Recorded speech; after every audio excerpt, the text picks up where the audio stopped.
తీతుకు రాసిన పత్రిక రెండవ అధ్యాయము 15వ వచనం ఈరోజు మనము చదవబోతా ఉన్నాము, వినబోతా ఉన్నాము, ధ్యానించబోతా ఉన్నాము. ఇది మెసేజ్ నెంబర్ 23. ఒకవేళ మీరు డైరెక్ట్గా గనక వాక్యము వింటున్నట్లయితే మరి తీతుకు రాసిన పత్రిక అంతా చెప్తున్నాను. మొదటి అధ్యాయం మొదటి వచనం నుండి చెప్పుకుంటూ వస్తున్నాను. దయచేసి మీరు అన్ని వర్తమానాలు కనుక వింటే ఇక్కడ ఈరోజు నేను చెప్పబోయే వర్తమానం కూడా మీకు చక్కగా అర్థమవుతుంది. ఈ వచనాన్ని ఒకసారి నేను చదువుతాను. ఇది మీ అందరికీ తెలుసు. రెండో అధ్యాయంలో లాస్ట్ వర్స్. రెండో అధ్యాయాన్ని మనము కంప్లీట్ చేయబోతున్నాము. దేవుని చిత్తమైతే నెక్స్ట్ వారం మనం మూడో అధ్యాయంలోకి రాబోతా ఉన్నాము. సో ఈ ఆఖరి వచనము ప్రత్యేకము. ఈ ఆఖరి వచనము ఇక్కడ కూడా ప్రత్యేకంగా ఉంది. సో దీన్ని జాగ్రత్తగా మనము అర్థం చేసుకోవటానికి ప్రతి ప్రయత్నము చేద్దాము. నేను ముందు వచనాన్ని చదువుతాను. చదివిన తర్వాత ఈ వచనం యొక్క అర్థము మీకు వివరిస్తాను. 15వ వచనం, వీటిని గూర్చి బోధించుచు హెచ్చరించుచు సంపూర్ణాధికారముతో దుర్బోధను ఖండించుచు నుండుము. నిన్నెవరిని తృణీకరింపనీయకుము. దేవుని వాక్యము చెప్పాలని, ఎలా చెప్పాలో మరి కాపరి అయినటువంటి తీతుకు చెప్తున్నాడు పౌలు. అది యాక్చువల్గా ఈ ఈ వచనం యొక్క ప్రాముఖ్యత. ఈ వచనం యొక్క ప్రాముఖ్యతలోకి వెళ్ళటానికి ముందు మనము ఎప్పుడూ జ్ఞాపకం ఉంచుకోవాల్సినటువంటి ఒక సత్యము ఏంటంటే, మన చేతుల్లో ఉన్నటువంటి ఈ వాక్యము మనుషుల వలన కలిగినటువంటి వాక్యము కాదు. ఇది మనుషుల ఆలోచన కాదు. ఇది మనుషుల తెలివితేటలు కాదు. ఇది జీవవాక్యము. దేవుడు తాను మనల్ని ప్రేమించి మనకు అనుగ్రహించినటువంటి ప్రత్యక్షత దేవుని వాక్యము. దేవుని ముద్ర ఎటు వెళ్ళినా కూడా దేవుని వాక్యంలో ఉంది. దైవావేశం వలన కలిగినటువంటి లేఖనములు, ఈ 66 గ్రంథాలు కూడా దేవుని వాక్యము. ఆయన ప్రత్యక్షత. ఆయన ప్రత్యక్షత ఎప్పుడు ఆయన ఇచ్చాడు కాబట్టి ఈ ప్రత్యక్షతకు దేవుని మాట కాబట్టి దేవుని అధికారము ఉంటుంది. మనుషుల మాటలు కాదివి, ఇవి దేవుని వాక్యము. దేవుని వాక్యము మనకు జీవమునకు భక్తికి కావలసిందంతా కూడా దేవుని వాక్యంలో ఉంది. మనము దేవుని బిడ్డలంగా మనం చేయాల్సింది ఏంటంటే, ఈ 66 గ్రంథాలను జాగ్రత్తగా చదివి దేవుడు మన దగ్గర నుంచి ఏమి కోరుకుంటున్నాడో అది చేయటానికి మనం ప్రయత్నం చేయాలి. నా పర్సనల్ ఒపీనియన్స్, నా వ్యక్తిగతమైనటువంటి ఆలోచనలు, నా వ్యక్తిగతమైనటువంటి తెలివితేటలకు ఏ విధమైన స్థానం లేదు. అలాగే మీ తెలివితేటలకు, మీ ఆలోచనలకు కూడా ఏ విధమైనటువంటి స్థానము లేదు. దేవుని వాక్యము మన జీవితాలకు సమస్తము అయి ఉండాలి. దేవుని వాక్యము సర్వాధిపతి అయినటువంటి దేవుడు, సర్వ సృష్టిని చేసినటువంటి దేవుడు, మనలను చేసినటువంటి దేవుడు, ఆయన ఏం చేస్తున్నాడో, ఏం చేశాడో, ఏం చేస్తున్నాడో, ఏం చేయబోతున్నాడో సమస్తము తన వాక్యంలో మనకు తెలియజేశాడు. మనము వ్యక్తిగతంగా దేవుడికి మహిమ తేవాలన్నా, కుటుంబాలుగా దేవునికి మహిమ తేవాలన్నా, సంఘముగా దేవునికి మహిమ తేవాలన్నా, భూమి మీదనున్న ప్రతి దినము కూడా దేవుని కోసం బ్రతకాలన్నా కూడా మనకున్నటువంటి ఒకే ఒక వెలుగు ఆయన వాక్యము. ఆయన వాక్యము సరిపోతుంది. మనము దీన్ని సఫిషియన్సీ ఆఫ్ స్క్రిప్చర్ అంటాం. అంటే ఆయన వాక్యముకు బయట మనము నేర్చుకోవాల్సిన జ్ఞానం కానీ, తెలుసుకోవాల్సిన జ్ఞానం కానీ ఏమీ లేదు. సమస్తము దేవుడు తన వాక్యంలో మనకు ఇచ్చాడు. కాబట్టి మన హృదయం ఎలా ఉండాలంటే, సంఘములో క్రీస్తు యొక్క రక్తము చేత కడగబడిన ప్రతి బిడ్డ యొక్క హృదయం ఎలా ఉండాలంటే, నేను దేవుడు నాకు ఏం చెప్పాడో, తన ప్రవక్తల ద్వారా, అపోస్తుల ద్వారా దేవుడు నాకు ఏం చెప్పాడో నేను అది చేయటానికి ప్రయత్నం చేస్తాను. దేవుని ప్రత్యక్షత ద్వారానే మనము దేవుడు ఎవరో తెలుసుకోగలము. దేవుని ప్రత్యక్షత ద్వారానే దేవుడు ఏం చేశాడో, ఏం చేస్తున్నాడో, ఏం చేయబోతున్నాడో మనం తెలుసుకోగలము. మనమేంటో తెలుసుకోవాలంటే మనకున్నటువంటి ఒకే ఒక్కటి దేవుని వాక్యము. మనము ఎవరము, ఎక్కడి నుంచి వచ్చాము, ఎందుకు ఇక్కడ ఉన్నాము, ఏం చేస్తున్నాము, ఏం చేయబోతున్నాము అన్నీ కూడా మనం తెలుసుకోవాలంటే సమస్తము దేవుని వాక్యంలోనే ఉందన్నమాట. అందుకే మనకి సంఘానికి జీవితానికి అన్నిటికి కూడా కేంద్రం ఎప్పుడు గూడా దేవుని వాక్యమే అవ్వాలి. దేవుని వాక్యాన్నే మరి మనము చదవాలి. దేవుని వాక్యాన్నే మనము ధ్యానించాలి. దేవుని వాక్యాన్నే మనము బోధించాలి. ఎందుకంటే ఇది దేవుని మాటలు కాబట్టి. దేవుని అధికారము కలిగినటువంటి దేవుని వాక్యం కాబట్టి దీని మీదే మనము దృష్టి పెట్టాలి. మనము చాలా సార్లు దేవుని వాక్యము కాకుండా బయట మన ఆలోచనల ప్రకారము మనం నడవటానికి ప్రయత్నం చేస్తాము. అలా చేసిన ప్రతిసారి గూడా మనము ఫెయిల్ అవుతాం. అంతేకాదు మనము చాలా పాపం చేస్తాము. అంతేకాదు మన మనస్సాక్షి మనల్ని ఖండిస్తూనే ఉంటది. నువ్వు తప్పు చేస్తున్నావు అని. అదే వాక్యానుసారంగా మీరు ఏ నిర్ణయాలు తీసుకున్నా, వాక్యానుసారంగా మీరు ఏం చేసినా గూడా మీ మనస్సాక్షి మిమ్మల్ని ప్రోత్సహిస్తది చేయమని. ఎందుకంటే అది దేవుని వాక్యానుసారం కాబట్టి. ఈ మాటలన్నీ నేను మీకెందుకు చెప్తున్నానంటే ఇక్కడ కాంటెక్స్ట్ చర్చ్ గాబట్టి, మాట్లాడుతుంది చర్చ్ గురించి గాబట్టి, చర్చ్‌లో ఎప్పుడూ గూడా కేంద్రము ఏమై ఉండాలంటే, దేవుని వాక్యమే అయుండాలి. సంఘాన్ని నడిపిస్తున్నటువంటి కాపరులు, అలాగే దేవుని వాక్యము చెప్తున్నటువంటి నాయకులు, ఎవరైతే ముందుండి స్థానిక సంఘాన్ని నడిపిస్తున్నారో, నడిపిస్తున్నటువంటి నాయకులు ఎప్పుడూ గూడా వాళ్ళ మనస్సు దేని మీద పెట్టాలంటే, దేవుని వాక్యం మీదే పెట్టాలి. వాళ్ళు సంఘము మొత్తము, సంఘము చేసే పని అంతా గూడా, సంఘంలో ఉన్న ప్రతి ఒక్కరు చేసే పనంతా గూడా, వాళ్ళు వాక్యానుసారంగానే చేయాలి. అంతేకాదు వాళ్ళిక్కడ ఉంది, దేవుడు వారిని నాయకులుగా ఉంచింది దేవుని వాక్యము తన ప్రజలకు బోధించటానికి. సో, దేవుని వాక్యము మనకు సెంటర్ అయి ఉండాలి. అందుకే గదా! మీరు గమనించారో లేదో, మన చర్చిలో అన్నిటికన్నా గూడా మనము సంఘంగా కూడిన ప్రతిసారి గూడా, మన కన్నులన్నీ గూడా ఈ పుల్పిట్ మీదే ఉంటాయి. దానికి కారణం ఏంటంటే, ఈ పుల్పిట్‌లో నుంచి దేవుని వాక్యము చదివి, దేవుని వాక్యానికి అర్థం చెప్తాం గాబట్టి, మన సంఘముకు కేంద్రము దేవుని వాక్యమనే చెప్పటంలో మన ఉద్దేశ్యం అనమాట. ఈ పుల్పిట్‌ని ఇక్కడ పెట్టి, ఇక్కడ దేవుని వాక్యం పెట్టి, దేవుని వాక్యం చదివి, దాన్ని వివరిస్తున్న ప్రతిసారి మనం ఏం చెప్తున్నామంటే, ఓహ్! మాకు సమస్తము దేవుని వాక్యమే. మా జీవితాలకు, మా కుటుంబాలకు సమస్తము ఎవ్రీథింగ్ మాకేంటి? దేవుని వాక్యమే అని చెప్పటానికి మనము పుల్పిట్ అనేటువంటిది సెంటర్‌లో పెట్టి, మనమందరము దానికి ఎదురుగా కూర్చొని, కాపరులు ఇక్కడ నిలబడి, దేవుని వాక్యము మనకు ఎందుకు చెప్తున్నారంటే, సమస్తము గూడా దేవుని వాక్యమే అయుండాలి. సమస్తం మన నిర్ణయాలు, మన ఆలోచనలు, మన భవిష్యత్తు అంతా దేని మీద ఆధారపడి ఉండాలంటే, దేవుని వాక్యం మీద ఆధారపడి ఉండాలి. నిజానికి ఇక్కడ రెండో అధ్యాయం 15వ వచనంలో చెప్పట్లేదు మొదటిసారి. తీతుకు మాత్రమే మొదటిసారి చెప్పట్లేదు. తీతుకు గూడా ఇది మళ్ళీ మళ్ళీ చెప్తున్నటువంటి మాటే. నిజానికి తిమోతికి కూడా చాలా సార్లు చెప్పాడు పౌలు. వాక్యం మీద ఎంత దృష్టి ఉంచాలి, ఎలా దృష్టి ఉంచాలి అనేటువంటిది తిమోతికి కూడా చెప్పాడు. నేను కొన్ని వచనాలు చదువుతాను. అట్‌లీస్ట్ మీకు జ్ఞాపకం చేస్తాను.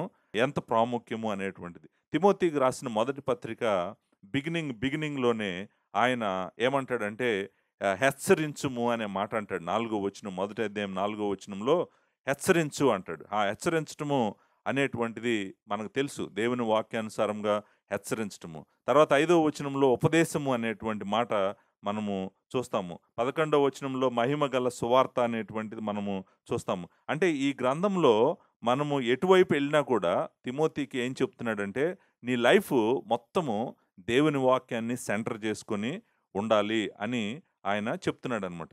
అంతేకాదు మనం 4 అధ్యాయంకు రండి. 4 అధ్యాయంలో ప్రాముఖ్యమైనటువంటి మాటలు ఇక్కడ అంటాడనమాట. ఏమంటాడంటే 4 అధ్యాయం 6 వచనంలో, ఈ సంగతులను సహోదరులకు వివరించిన యెడల నీవు అనుసరించు వచ్చిన విశ్వాస సుబోధ సంబంధమైన వాక్యముల చేత పెంపారుచు క్రీస్తు యేసునకు మంచి పరిచారకుడివై ఉందువు. అగైన్ గాడ్ సెంటర్డ్ లైఫే ఆయన కోరుకుంటున్నాడు. ఆయన విశ్వాస సుబోధ సంబంధమైన వాక్యములు అనేటువంటి మాటను మనం అక్కడ చూస్తాము. సో, ఇంకా కొంచెం కిందకొస్తే మనము 4 అధ్యాయము 11వ వచనంలో ఈ సంగతులను ఆజ్ఞాపించి బోధించుము అన్నాడు. అంతేకాదు 13వ వచనంలో అంటాడు, నేను వచ్చు వరకు చదువుట యందును, హెచ్చరించుట యందును, బోధించుట యందును జాగ్రత్తగా ఉండుము. ఇదంతా గూడా సెంటర్ ఏంటి? గాడ్స్ వర్డే. ఇప్పుడు నేను వచ్చే వరకు చదవమంటుంది ఏంటి? దేవుని వాక్యమే చదవమంటున్నాడు. హెచ్చరించమంటుంది దేవుని వాక్యంలో నుంచే. బోధించమంటుంది దేవుని వాక్యంలో నుంచే. ఈ సంగతులను ఆజ్ఞాపించి బోధించుము అంటే మరలా దేవుని వాక్యం గురించే ఆయన మాట్లాడుతా ఉన్నాడు. సో, మనము ఈ గ్రంథంలో అంటే మొదటి తిమోతిలో గానివ్వండి, రెండో తిమోతిలో గానివ్వండి, ఎక్కడ చూసినా గూడా అంతా గూడా సెంటర్ అంతా గూడా దేవుని వాక్యం మీదే ఉంటదనమాట. రెండో తిమోతికి వస్తే, రెండో తిమోతిలో గూడా మనము గాడ్స్ వర్డ్ యొక్క ఇంపార్టెన్సు చూస్తాం. రెండవ అధ్యాయము 15వ వచనంలో ఏమంటాడంటే, దేవుని ఎదుట యోగ్యునిగాను, సిగ్గుపడనక్కర్లేని పనివానిగాను, సత్యవాక్యమును సరిగా ఉపదేశించువానిగాను, నిన్ను నువ్వే దేవునికి కనపరుచుకొనుటకు జాగ్రత్తగా ఉండుము అన్నాడు. వాక్యము, వాక్యము, వాక్యము అంటున్నాడు. అంతేకాదు మూడో అధ్యాయము 16వ వచనంలో నిజానికి 14వ వచనం నుంచే చెప్తాడు వాక్యం గురించి. కానీ 16వ వచనం నుంచి నేను చదువుతున్నాను. దైవజనుడు సన్నద్ధుడై ప్రతి సత్కార్యమునకు పూర్ణముగా సిద్ధపడి ఉన్నట్లు దైవావేశం వలన కలిగిన ప్రతి లేఖనము ఉపదేశించుటకును, ఖండించుటకును, తప్పుదిద్దుటకును, నీతి యందు శిక్ష చేయుటకును ప్రయోజనకరమై ఉన్నది. వాక్యము అగైన్ వాక్యము, వాక్యము, వాక్యము. 4వ అధ్యాయం అంటాడు, దేవుని ఎదుటను సజీవులకును మృతులకును తీర్పు తీర్చు క్రీస్తు యేసు ఎదుటను ఆయన ప్రత్యక్షత తోడు ఆయన రాజ్యం తోడు నేను ఆనబెట్టి చెప్పున్నది ఏమనగా వాక్యమును ప్రకటించుము, సమయమందును అసమయమందును ప్రయాసపడుము, సంపూర్ణమైన దీర్ఘశాంతముతో ఉపదేశించు ఖండించుము, ఉపదేశించు ఖండించుము, గద్దించుము, బుద్ధి చెప్పుము. ఎందుకనగా జనులు హితబోధను సహింపక దురద చెవులు గలవారై తమ స్వకీయ దురాశలకును అనుకూలమైన బోధకులను తమ కొరకు పోగు చేసుకుని సత్యమునకు చెవినియక కల్పనా కథల వైపు తిరుగు కాలము వచ్చుచున్నది. మనము వచ్చును అనే మాట మనం చూస్తాం. సో ఇదంతా కూడా ఏంటి? గాడ్స్ వర్డ్ మన జీవితానికి, కాపరి యొక్క జీవితానికి సెంటర్ అయి ఉండాలి. తను పుల్పిట్లోకి వచ్చి తన నోరు విప్పిన దగ్గర నుంచి ఆఖరి వరకు తన మనసు అంతా కూడా దేవుని వాక్యం మీదే ఉండాలి. దేవుని వాక్యమే ప్రకటించాలి. తీతుకు కూడా ఇంతకు ముందే చెప్పాడు. తీతుకు కూడా మొదటి అధ్యాయం 9వ వచనంలో ఏమంటాడంటే, తాను హితబోధ విషయమై జనులను హెచ్చరించుటకును, హితబోధ అంటే దేవుని వాక్యమే, మరలా దేవుని వాక్యం గురించే మాట్లాడుతూ ఉన్నాడు. రెండో అధ్యాయము మొదటి వచనంలో కూడా అన్నాడు. తీతుకు రాసిన పత్రిక రెండో అధ్యాయం మొదటి వచనంలో, నీవు హితబోధకు అనుకూలమైన సంగతులను బోధించుము అని అన్నాడు. ఆరో వచనంలో హెచ్చరించుము అన్నాడు. సో నిజంగా అంటే ఒక కాపరి యొక్క జీవితము ఏంటి? కాపరికి ఏది ప్రాముఖ్యం అంటే, అన్నిటికన్నా ప్రాముఖ్యమైనది ఏంటంటే దేవుని వాక్యము చెప్పటం, దేవుని వాక్యము బోధించటం. సంఘానికి దేవుని వాక్యం చెప్పటం కన్నా కూడా ఒక కాపరికి ప్రాముఖ్యమైనటువంటిది ఇంకొకటి లేదు. నిజానికి మనము అక్కడికే వచ్చాం. మరలా తీతుకు ఇక్కడ రెండో అధ్యాయం 15వ వచనంలో ఏం చెప్తున్నాడంటే, నువ్వు వాక్యము చెప్పాలి. నువ్వు వాక్యము చెప్పాలి. వీటిని గూర్చి బోధించుచు, హెచ్చరించుచు, సంపూర్ణ అధికారముతో ఖండించుచు ఉండుము అన్నాడు. నిన్నెవరిని తృణీకరింపనీయొద్దు అని అన్నాడు. సో అగైన్ ఈ వచనం యొక్క ఫోకస్ అంతా ఏంటంటే దేవుని వాక్యము. వీటిని గూర్చి అనేటువంటి మాటను నేను మాట్లాడతాను. బట్ ఇది ఈ 15వ వచనం అంతా కూడా చెప్తున్నటువంటిది ఏంటంటే, దేవుని వాక్యం మీదే నీ ఫోకస్ అంతా పెట్టాలి. నీ దృష్టి అంతా పెట్టాలి. అద్భుతమైనటువంటి వాక్యము రాశాడు. ఇప్పుడే 14వ వచనం అయిపోయింది. నేను 14వ వచనం లాస్ట్ వెన్స్‌డే చెప్పాను. క్రీస్తు తనను తాను అర్పించుకున్నాడు. మనలను విమోచించటానికి క్రీస్తు తనను తాను అర్పించుకున్నాడు.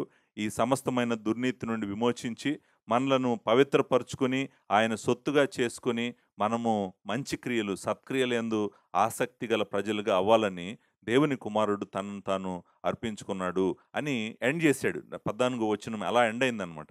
14th వర్స్ అలా ఎండ్ అయిన తర్వాత ఇప్పుడు ఏం చెప్తున్నాడంటే, వీటిని గూర్చి బోధించు, వీటిని గూర్చి హెచ్చరించు, వీటిని గూర్చి ఖండించు అని చెప్తూ తను ఎలా ఒక ప్రీచర్‌గా ఎలా ఉండాలో చెప్తున్నటువంటి వచనము ఈ వచనం అనమాట.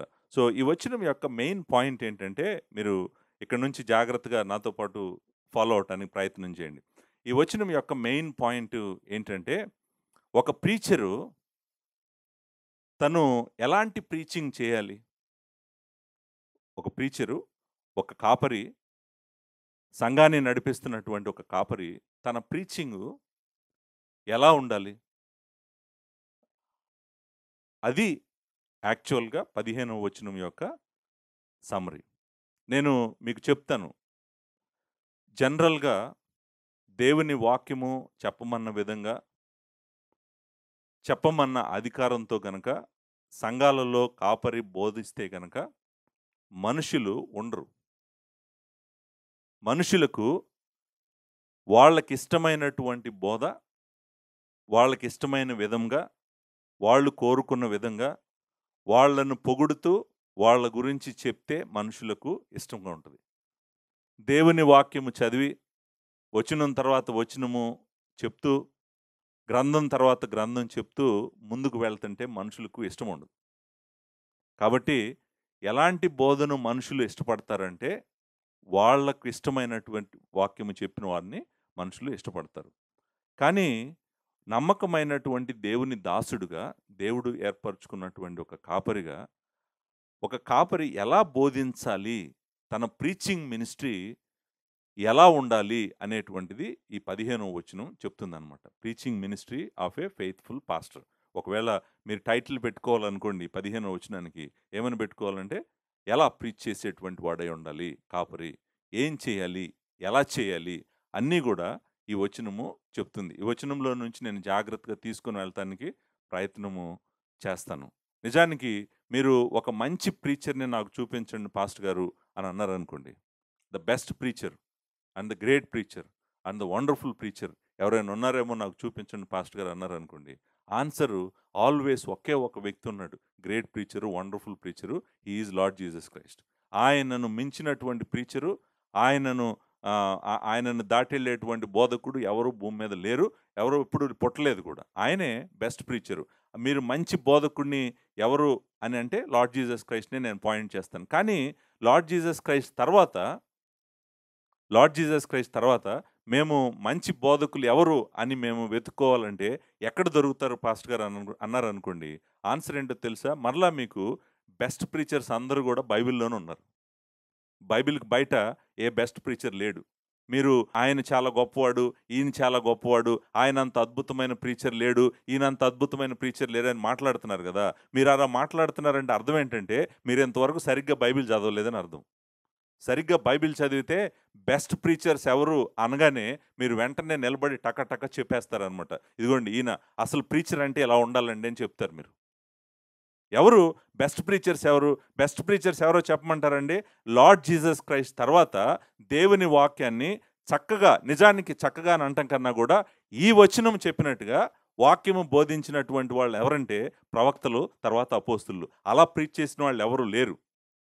మీరు మోషే ప్రీచ్ చేసింది వినండి ఒకసారి. మోషే ఎలా ప్రీచ్ చేశాడో మీరు విన్నారనుకోండి, అసలు మనకు ఎలా ఉంటదంటే మన హృదయం పగిలి ముక్కలు ముక్కలు అయిపోద్దనమాట. అలానే సేమ్ ఎగ్జాక్ట్‌గా పేతురు ప్రీచ్ చేశాడు కదా! పెంటెకోస్ట్ డేన. మీరు అది చదవండి. అది చదివితే వాళ్ళ హృదయాలకు ఏమైందో, ఎలా జరిగిందో మీకు అర్థమవుతుందనమాట. సో, గ్రేట్ ప్రీచింగు మీరు ఓల్డ్ టెస్టమెంట్ నుంచి మోషేని చూడండి, లేకపోతే న్యూ టెస్టమెంట్ నుంచి పీటర్‌ని చూడండి. మీకు అర్థమవుతది అసలు ప్రీచింగ్ అంటే ఏంటి? ప్రీచింగ్ ఎలా చేయాలనేది. అంతే మోషేని ఒక్కడినే కాదు. మీరు ఏలియాని చూడండి. ఏలియా ఎలా ప్రీచ్ చేశాడో చూడండి. మీరు మొదటి రాజుల గ్రంథము 18వ అధ్యాయము మీరు చదివారనుకోండి, మీకు అర్థమవుతది. ఎలాంటి ప్రీచింగ్ చేశాడు ఏలియా అనేటువంటిది. ఏలియా ఒక్కడే మాత్రమే కాదు. జెర్మయాని వినండి. ఇర్మియాని వినండి. ఇర్మియా ఎలా ప్రీచ్ చేశాడు.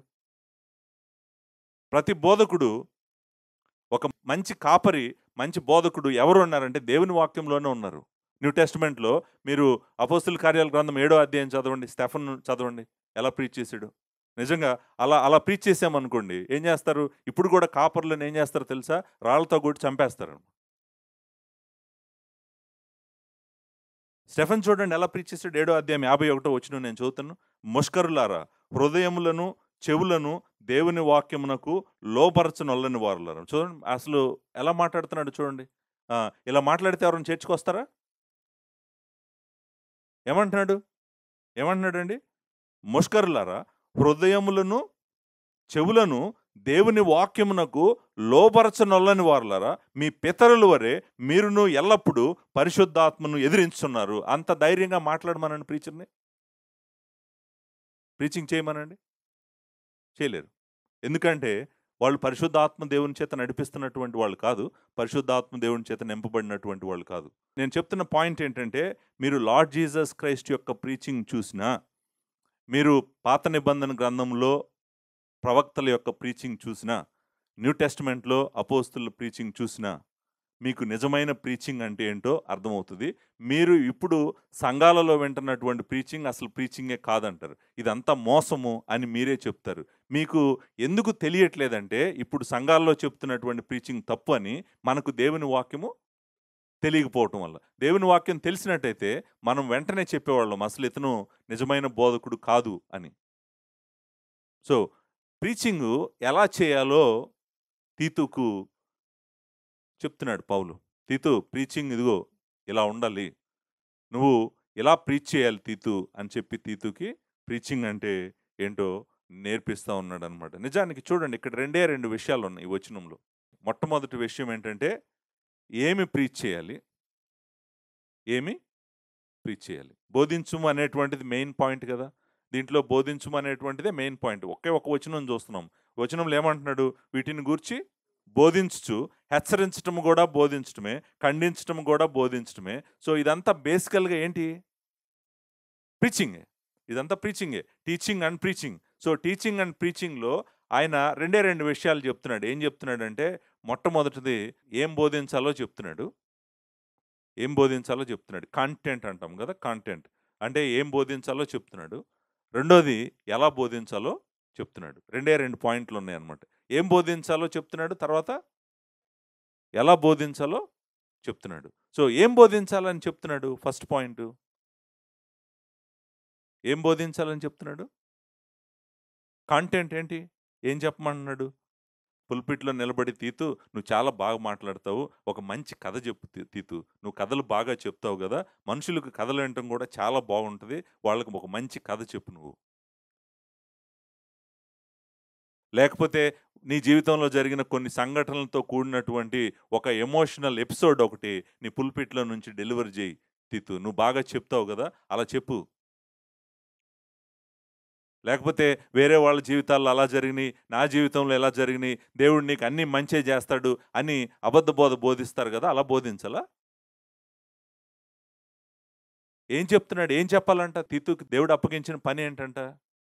పనేంటంట? ఆన్సర్ ఏంటో చెప్పమంటారా? ఏం బోధించమంటున్నాడు చెప్పమన్నాడా? బైబిల్ బోధించమంటున్నాడు.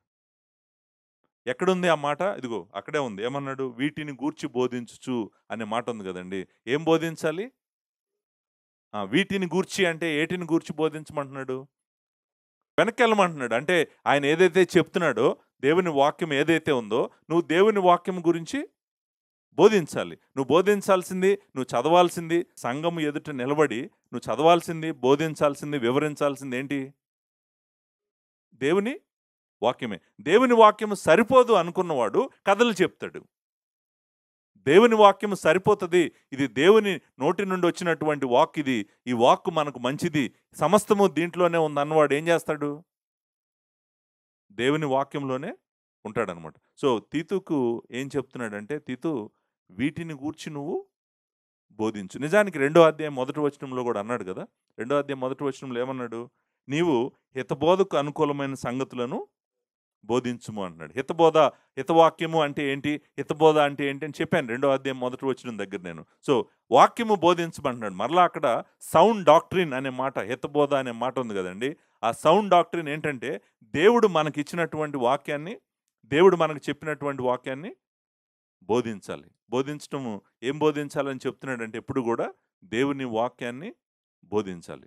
కంటెంట్ ఎప్పుడు గూడా దేవుని వాక్యమే. ఇందాక నేను చదివాను గదా! 2 తిమోతిలో. ఆయనేమన్నాడు? దైవజనుడు సన్నద్ధుడై 3 అధ్యాయం 16 వచనంలో ప్రతి సత్కార్యమునకు పూర్ణముగా సిద్ధపడి ఉన్నట్లు దైవావేశం వలన కలిగిన ప్రతి లేఖనము ఉపదేశించుటకు, ఖండించుటకు, తప్పుదిద్దుటకు, నీతి యందు శిక్ష చేయుటకు ప్రయోజనకరమైనది. కాబట్టి ఏం చేయాలి? ఏం ప్రకటించాలి మనము? కాపరి ఏం ప్రకటించాలి? దేవుని వాక్యమే ప్రకటించాలి. దేవుని వాక్యమే చెప్పాలి. అందుకే అంటున్నాడు 4 అధ్యాయం మొదటి వచనంలో, దేవుని ఎదుటను సజీవులకును, మృతులకును తీర్పు తీర్చు క్రీస్తు యేసు ఎదుటను ఆయన ప్రత్యక్షత తోడు, ఆయన రాజ్యము తోడు నేను ఆనబెట్టి చెప్పినదేమనగా వాక్యము ప్రకటించుము. సమయమందు, అసమయమందు ప్రయాసపడుము. సంపూర్ణమైన దీర్ఘశాంతంతో ఉపదేశించు, ఖండించుము, గద్దించుము, బుద్ధి చెప్పు. ఇదంతా కూడా ఆయన ఆయన కోరుకుంటున్నటువంటిది ఏంటంటే దేవుని వాక్యము చెప్పాలి. So, the main content of preaching ఏమై ఉండాలి? ఒక బోధకుడు చేయాల్సిన బోధ, ఏ బోధ చేయాలి? ఏం చెప్పాలి? ఏం చెప్పాలంటే, ఇక్కడ సందర్భానుసారంగా కూడా మీరు గమనిస్తే, వీటిని గూర్చి బోధించు, హితవాక్యములను బోధించు అని చెప్తున్నాడంటే అర్థం ఏంటంటే, నీ ఒపీనియన్స్ చెప్పు అని గాదు, కథలు చెప్పు అని గాదు, నువ్వు దేవుడు నీకిచ్చినటువంటి ప్రత్యక్షత అంతా గూడా నువ్వు చెప్పాలి. ఎక్స్‌పాజిటరీ ప్రీచింగ్ యొక్క ప్రాముఖ్యత ఏంటంటే, వివరణాత్మకమైన ప్రసంగాల యొక్క ప్రాముఖ్యత ఏంటంటే, దేవుని వాక్యము అంతా గూడా, దేవుని సంకల్పం అంతా గూడా, దేవుడు తన ప్రజలు తెలుసుకోవాలని కోరుకుంటున్నాడు. కాబట్టే ఒక కాపరి ఏం చేయాలంటే, దేవుని వాక్యాన్నే చెప్పాలి. దేవుని వాక్యమే తనకు సమస్తమై ఉండాలి. దేవుని వాక్యమే చెప్పాలి. ఆదికాండము మొదలుకొని ప్రకటన గ్రంథం వరకు మొత్తము బోధించటమే ఒక కాపరి యొక్క పని.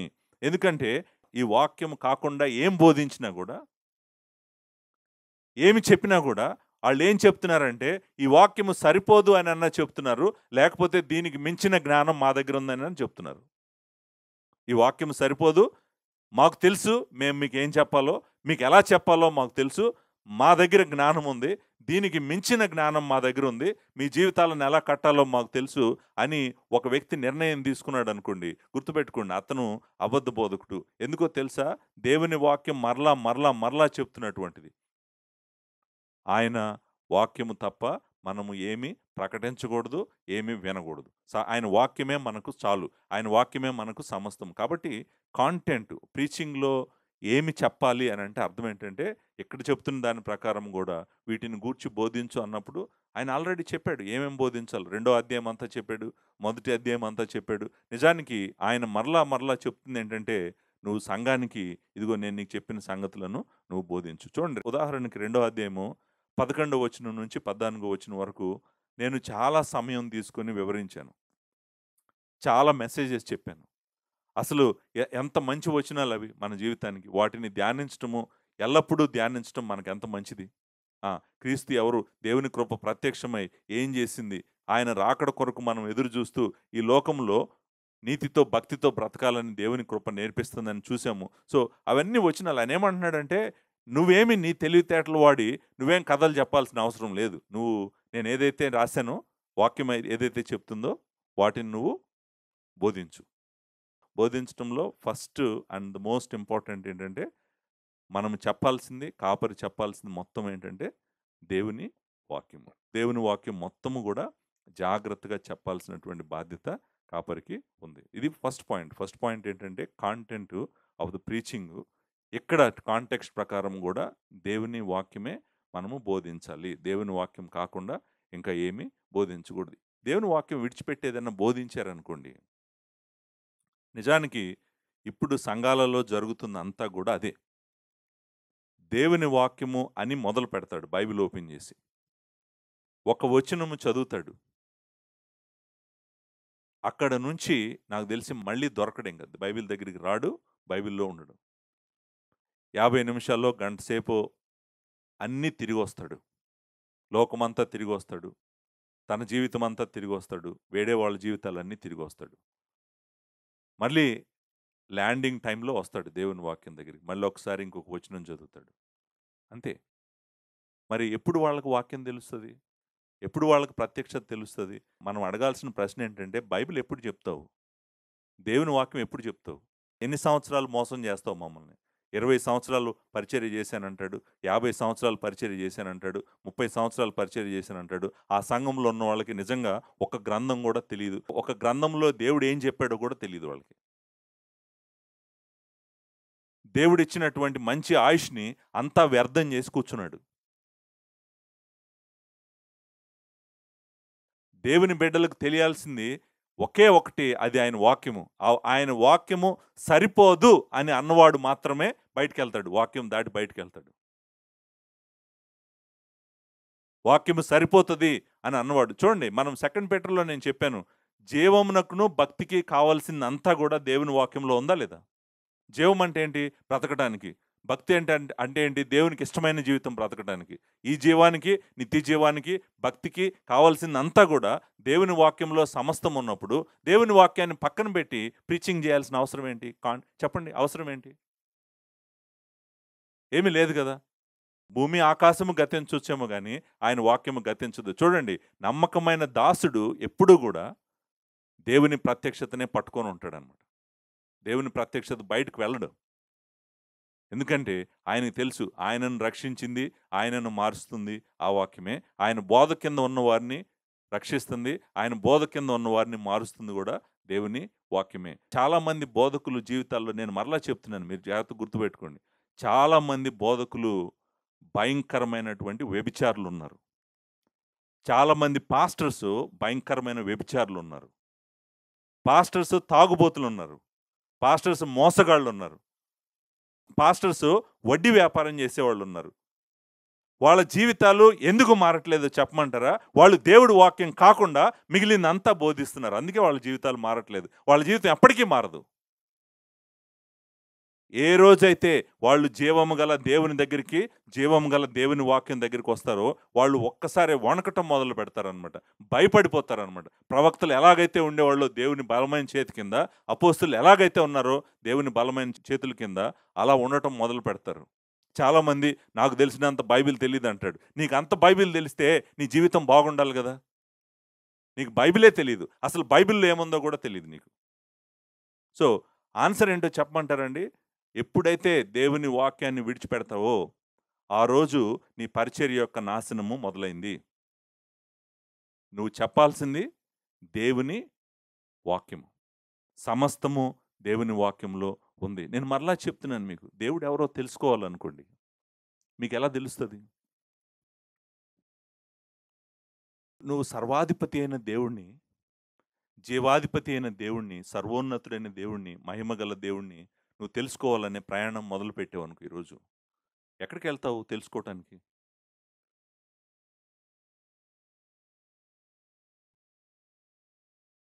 అసలు ఈ సృష్టి ఏంటో తెలుసుకోవాలనుకున్నావనుకో. ఇంత సృష్టి ఎందుకుంది? ఇంత అందమైన సృష్టి ఎందుకుంది? ఎక్కడి నుంచొచ్చింది? ఎందుకుంది? ఎక్కడికెళ్తాను తెలుసుకోవాలనుకో. ఎక్కడికెళ్తావు నువ్వు? అసలు నువ్వెవరో తెలుసుకోవాలనుకో. నేనెవరు? నేనెక్కడి నుంచొచ్చాను? నేనిక్కడ ఎందుకున్నాను? ఎక్కడికెళ్తున్నాను తెలుసుకోవాలనుకో. ఎక్కడికెళ్తావు? ఆన్సర్ ఏంటో చెప్పమంటారా అండి? అన్నిటికి ప్రతి ప్రశ్నకు ఆన్సరు దేవుని వాక్యంలోనే ఉంది. దేవుని వాక్యానికి బయట నువ్వు ఏమి వెతకాలని చూసినా, ఎంత వెతకాలని చూసినా, నిన్ను నువ్వు మోసం చేసుకొని, నిన్ను నువ్వు నాశనానికి తీసుకెళ్తావు తప్ప, దేవుని వాక్యము సరిపోతది. కాబట్టి తీతుకి ఏం చెప్తున్నాడంటే, తీతు నీ ప్రీచింగ్ అంతా గూడా దేవుని వాక్యానుసారంగానే ఉండాలి. దేవుని వాక్యమే చెప్పు. మరలా మరలా చెప్పు. నీ మనసు దేవుని వాక్యంలో నుంచి పక్కకి వెళ్ళనివ్వద్దు. సో, మొట్టమొదటి పాయింటు ఏం చెప్పాలో చెప్పాడు. రెండో పాయింటు ఎలా చెప్పాలో గూడా చెప్పాడు. దేవుని వాక్యాన్ని ఎలా చెప్పాలో చెప్పాడు. ఎలా చెప్పాలంట దేవుని వాక్యము? దేవుని ప్రజలకు అర్థమయ్యే విధంగా, దేవుని ప్రజల యొక్క జీవితాలు మారే విధంగా, దేవుని ప్రజలు దేవునికి మహిమ తెచ్చే విధంగా అవ్వాలంటే వాళ్లకు వాక్యము ఎలా చెప్పాలి? ఎలా చెప్పాలి అనేటువంటిది ఇక్కడ చెప్పాడు. జాగ్రత్తగా నేను దాన్ని వివరించడానికి ప్రయత్నం చేస్తాను. ఇక్కడ యాక్చువల్‌గా ఒక 3 స్టెప్స్ ఉన్నాయి. ఏమున్నాయి? 3 స్టెప్స్‌లో చెప్పాడు దీన్ని. వాక్యం ఎలా బోధించాలి అనేటువంటిది. మొట్టమొదటిది ఏమన్నాడంటే, నువ్వు వాళ్ళకి అర్థమయ్యేటట్టు వాక్యము చదువు, వాక్యము వివరించు, వివరించి వాళ్ళకి అర్థమవుతుందా లేదో చూసుకోమన్నాడు. మొదటి స్టెప్. మొదటి స్టెప్‌లో ఏమన్నాడు? వాక్యము వాళ్ళకి చదివి, వాళ్ళకి వాక్యము వివరించు. ఎలా వివరించాలంటే వాళ్ళకి వాక్యము అర్థమవ్వాలి. అర్థం అవ్వకుండా వాక్యము మనిషి మారడు. నేను మళ్ళీ అదే చెప్తున్నాను. నువ్వు 1000 సంవత్సరాలు మోకాళ్ళ మీద ఉండి ప్రార్థన చెయ్యి. నువ్వు మారవు. ఎందుకని? నీలో ఏ శక్తి లేదు. నీ మైండ్ మారి, నీ మనస్సు మారి, దేవుని వాక్యము నీ మైండ్‌ని మార్చి, నీ స్వభావాన్ని మార్చి, నీ సంబంధాలను మారిస్తే తప్ప నువ్వు మారవు. చాలామంది ఎంత భయంకరమైనటువంటి అబద్ధ బోధలో ఉన్నారంటే, తెల్లవారుజామున 3 గంటలు, 4 గంటలు లేచి ప్రార్థన చేస్తే నా జీవితం మారతదని అనుకుంటున్నారు. మరలా చెప్తున్నాను. మీ జీవితం ఎప్పటికీ మారదు. మీ జీవితం మార్చగలిగిన వాడు ఒక్కడే దేవుడు. ఆయన తన వాక్యం ద్వారా మాత్రమే మారుస్తున్నాడు. వాక్యము తెలియకుండా ప్రార్థన ఏం చేస్తారండి? ఏముంటది ప్రార్థనలో మీరు చెప్పండి? వాక్యం తెలీదనుకోండి. స్తుతిలో ఏముంటది? వాక్యం తెలీదనుకోండి. మీరు దేవుడిని ఆరాధన చేస్తారు గదా! దేవుణ్ణి స్తుతిస్తారు కదా! ఏమని ఆరాధన చేస్తావు నువ్వు ఆరాధనలో? ఏమని స్తుతిస్తావు దేవుణ్ణి? ఏమి స్తుతించాలన్నా కూడా నీకు వచనం తెలియాలి, అధ్యాయం తెలియాలి. అధ్యాయం తెలియకుండా, వచనం తెలియకుండా దేవుణ్ణి ఏమని స్తుతిస్తావు? ఆయన అదృశ్యుడగు దేవుడు అనే మాట నీకు తెలియాలి కదా! ఆయన ఎవరు సమీపింపరాని మహా తేజస్సులో వసించుచు అమరత్వం గలవాడై ఉన్నాడని నీకెవరు చెప్పారు? ఆయన పరిశుద్ధుడు, పరిశుద్ధుడు, పరిశుద్ధుడని నీకెవరు చెప్పారు? నువ్వు మోకాళ్ళ మీద ఉన్నప్పుడు దేవుడి ప్రత్యక్షత నీకేమైనా వచ్చిందా? అంటే దేవుణ్ణి స్తుతించాలన్నా, దేవునికి ప్రార్థన చేయాలన్నా కూడా, దేవా నీ సంకల్పము నువ్వు నెరవేర్చుకొని నువ్వు ప్రార్థన చేయాలంటే అసలు ఆయన సంకల్పం ఏంటో నీకు తెలియాలి కదా! నీకు సంకల్పమే తెలియకుండా నీ ప్రార్థన ఎలా అవుతుంది? నీ ప్రార్థన ఏమవుతుందో తెలుసా? అందరూ చేస్తున్నటువంటి ప్రార్థనే నువ్వు ప్రార్థన చేస్తావు. ప్రభువా నన్ను దీవించు, మా ఇల్లు విశాలపరచు, మా పిల్లల్ని దీవించు, మా పిల్లలను దీవించు. నీ జీవితం మొత్తం చేసే ప్రార్థన ఇదే ఉంటుంది. అంతకుమించి ఏముండదు దాంట్లో. ఆ ప్రార్థన లేకపోతే ఆరోగ్యం బాగాలేదు, ఆరోగ్యం బాగు చేయి. అంతకుమించి ఏముంటుంది ఆ ప్రార్థనలో? అసలు అది ప్రార్థనేనా?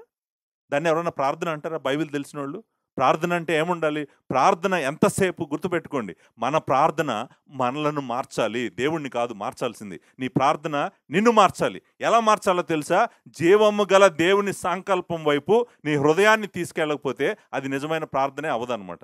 దేవా నీ సంకల్పం ఏంటి? నువ్వేం చేస్తున్నావు? నన్ను ఏం చేయమంటున్నావు? మమ్మల్ని అందరినీ కలిసి ఏం చేయమంటున్నావు? మేమేం చేయాలి ప్రభువా? నీ సంకల్పం మాకు తెలియజేయి. ఆయన సంకల్పం నీకు ఎప్పటికీ తెలియదు దేవుని వాక్యం తెలుసుకోకపోతే.